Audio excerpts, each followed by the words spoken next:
groupes, plus ou moins organisés, qui cherchent à faire ce qu'on appelle un entrisme islamiste. Et donc oui, les préceptes de la charia, notamment dans nos écoles. La France appliquait plus la charia que tous les autres pays musulmans. Et c'est ça. Là, vous y allez peut-être un peu fort quand même, non? Parce qu'on l'applique pas. Pardonnez-moi, mais on l'applique pas en France. Parce que vous êtes mal informée, madame. Et c'est ce qui est regrettable dans tout cela. Et je m'en porte responsable, comme beaucoup, parmi les personnes qui font que justement on comprend mal l'islam. L'islam vise 5 objectifs, madame, qu'on appelle maqas de charia, les objectifs. C'est le droit de croire ou de ne pas croire, le droit à la vie, le droit à la propriété privée, le droit d'être intelligent et le droit à la succession de l'espèce. Ces 5 objectifs sont les objectifs de ce qu'on appelle charia. Charia, c'est pas lapider des gens. Charia, c'est pas lapider des gens. Charia, c'est pas lapider des gens.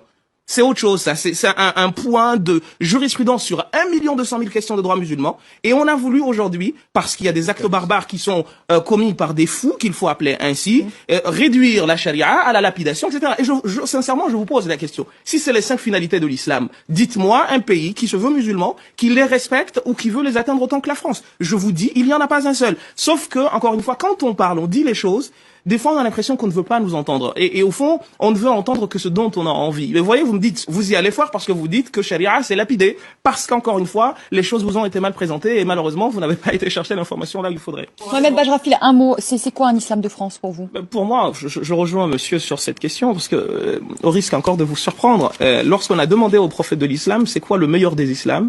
Sa réponse a été, c'est de donner à manger aux gens et de dire bonjour, salam, la paix à celui que l'on connaît et à celui que l'on connaît pas.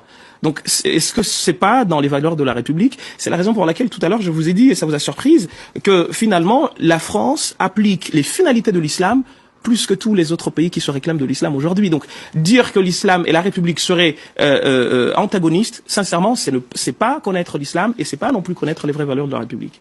Mohamed Bajrafil, est-ce que le CFCM représente les musulmans de France? Non, moi-même je vous le dis. Hein. Non. Non, mais ce que dit, en fait, le problème qui se pose et que ressentent la majorité des musulmans, c'est que ils se considèrent comme des suspects. En fait, ils ne peuvent pas, on peut pas être entièrement français quand on est musulman. Et c'est quelque chose qui produit malheureusement des effets très très graves parce que finalement les jeunes qui partent ou qui sont partis pour le djihad, etc.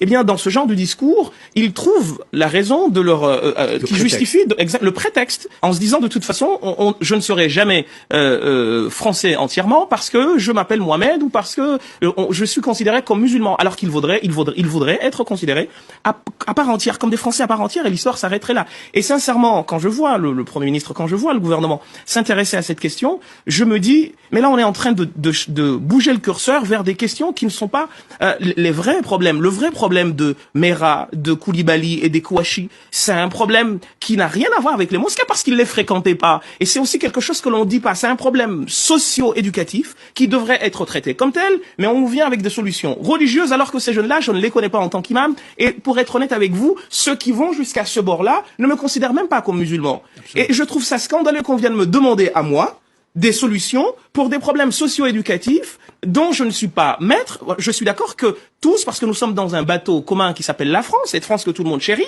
il faut que chacun de nous y aille avec les moyens qui sont les siens, mais qu'on vienne demander aux imams des comptes sur des problèmes socio-éducatifs que la société dans son ensemble n'a pas réussi à résoudre, je trouve sincèrement que c'est très déplacé et de la part des imams qui acceptent qu'on leur demande cela, je trouve que c'est très irresponsable de leur part. Merci beaucoup, merci à tous les deux d'avoir participé à ce débat.